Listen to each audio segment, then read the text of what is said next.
Assalamualaikum warahmatullahi wabarakatuh. Perkenalkan, nama saya Nur Indasari, peserta Latsar CPNS Kementerian Kelautan dan Perikanan Angkatan 6 Golongan 2 tahun 2022.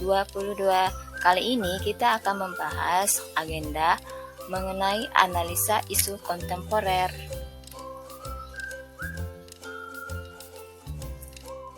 Nah, tujuan pembelajarannya, kita sebagai calon pegawai negeri sipil harus dibekali dengan konsep dan perubahan lingkungan strategis yang nantinya akan menjadi modal insan untuk mengidentifikasi dan menganalisis isu-isu kontemporer. Nah, kontemporer itu apa? Kontemporer itu merupakan sesuatu hal yang modern yang eksis, yang terjadi dan masih berlangsung hingga saat ini, dan segala sesuatu yang berkaitan dengan saat ini.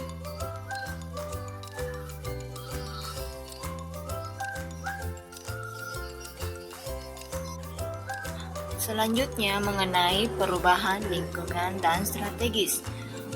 Kita perlu tahu konsep perubahan itu bagaimana. Perubahan itu pun sesuatu yang tidak bisa kita hindari dan akan menjadi bagian dari perjalanan peradaban manusia. Perubahan itu mutlak akan terjadi dan kita akan jauh tertinggal jika kita tidak menyadari jika kita perlu melakukan peran serta dalam perubahan tersebut.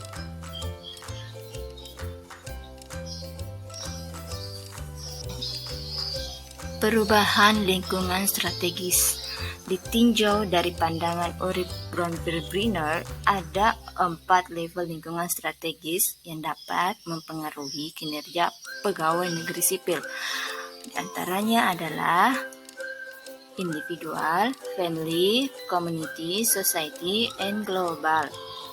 Nah, kalau kita lihat dari gambar ini, global, perubahan global yang terjadi memaksa bangsa negara kita untuk berperan serta. Jika tidak, maka arus perubahan tersebut akan menghilang dan akan meninggalkan semua yang tidak mau berubah.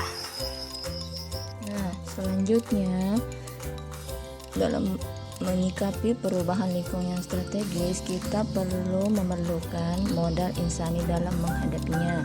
Yang pertama adalah modal intelektual, kedua modal emosional, ketiga modal sosial, keempat modal ketambahan, kelima modal etika, dan keenam modal kesehatan.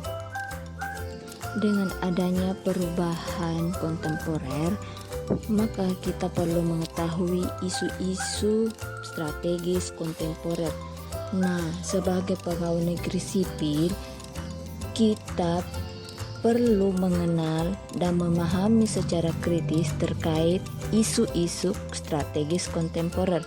Di antaranya adalah 1. Korupsi, kedua narkoba, ketiga paham radikalisme atau terorisme, keempat money laundering atau pencucian uang, kelima adalah proxy war, dan keenam kejahatan komunikasi massa meliputi cybercrime, hate and hoax. Setelah mengetahui isu-isu kontemporer, kita perlu mengetahui teknik analisa isu tersebut. Yang pertama, kita harus memahami isu kontemporer tersebut. Selanjutnya, teknik pengambilan isunya, bisa melakukan pengambilan data, tahap analisis, dan tahap pengambilan keputusan. Nah, langkah yang terakhir adalah analisis kesenjangan, di mana ada perbandingan kesenjangan antara mengurangi kesenjangan atau mencapai kinerja yang diharapkan pada masa akan datang. Sekian dan terima kasih. Mohon maaf jika ada kesalahan dalam presentasi saya. Assalamualaikum warahmatullahi wabarakatuh.